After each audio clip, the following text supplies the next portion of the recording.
Hey, my name's Jake Nicholson. Welcome to my YouTube channel. It's a short week for most of us, but still so much has happened this week. We've got the government admitting a key part of the Renters' Rights Act. They just totally misjudged and did no studies into the impact it would have.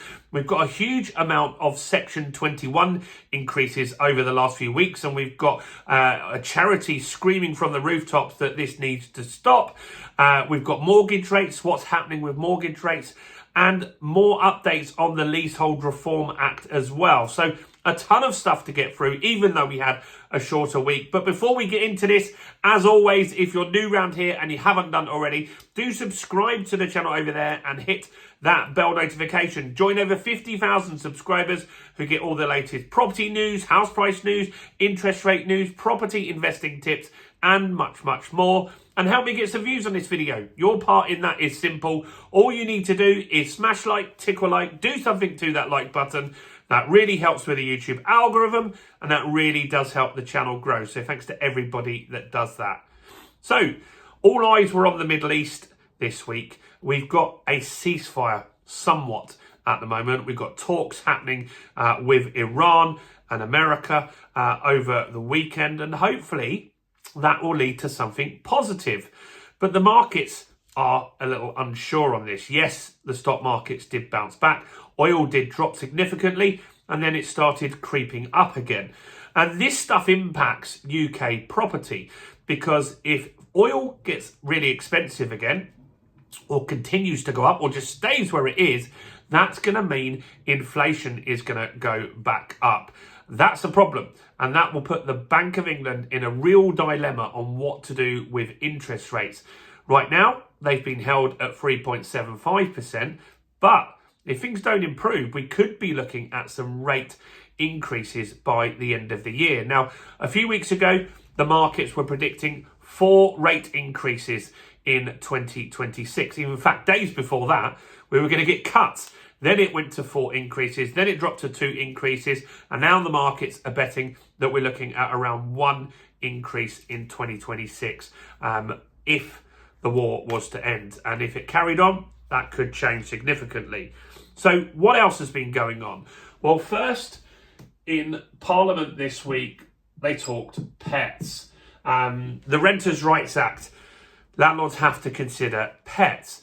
And one thing that wasn't done was any sort of study on what would happen if there was lots of challenges to people saying you can't, landlords saying you can't have pets, and then the tenants want to challenge that through an ombudsman. Well, now the government admitted that they don't really understand how many people will actually complain about this, and the expectation is ombudsmen are going to get flooded with inquiries about this. So that could backfire on a lot of people. Next, let's talk interest rates. So interest rates have been mortgage rates, more than interest rates, but it's an interest rate of sort. The mortgage rate fiasco over the last few weeks, mortgage rates have gone up around 1%. So even though the Bank of England have not increased their rate, mortgage rates are priced off swap rates. The SONIA swap rate, that went up. That's a prediction on where mortgage rates and Bank of England rates are going to end up. And so that went up, meaning borrowers had to pay more. They passed that on to us. And so the average mortgage rate went up by over 1%. This week, they stayed fairly steady. In fact, SONIA swap rates have dropped a little bit. So you might see in the next week or so a little drop down in rates. We'll let you know. I don't think it will happen too quickly. I think lenders are just being cautious. They want to see the outcome of what happens in the Middle East. So interest rates, mortgage rates, a flat week. So still high, not good. What about 2 months no rent? This is another harebrained scheme from Generation Rent. They constantly got new ideas that kick landlords and make them want to leave. And what they're saying now is that when a landlord gives notice to a tenant because they want to get the property back or sell it or do whatever, that the tenant should get 2 months free rent. Now, you can't just dismiss this stuff that Generation Rent talk about, because they lobby the government a lot, and a lot of the Renters' Rights Act is down to their lobbying. It's things that they've asked to be included in there. And so this is the latest scheme that they've got, is they're saying if you give a tenant notice, you shouldn't allow them to charge rent for the last 2 months. Not great. I don't think it'll happen, but who knows? Who knows? A lot of their stuff does happen. Next, fraud. Tenancy fraud in particular. This is crazy how high this is. So tenancy fraud is all types of things. It could be where a tenant gets a property. This happens a lot in London. And then they sublet the rooms as illegal HMOs. That happens in London. And tenancy fraud is costing landlords 266 million, so over £1 billion a year, 266 million per month, so more than 2.5 billion annually, which is crazy high. And so basically, there's lots of different types of fraud. You've got tenants that are using AI-generated bank statements, AI-generated passports and documents to get properties, to pass credit checks, all of this stuff. They're getting the property, then they're subletting it, or they're just not paying it and waiting for it to go to court. And when it gets taken to court, you're not taking the right person to court because you haven't got their details.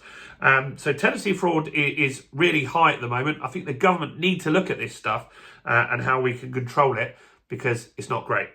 So yeah, crazy highs there.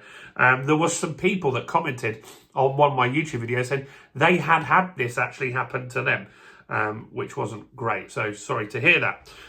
What about house prices? Well, house prices have had a bad week, bad month. In March, down 0.5%.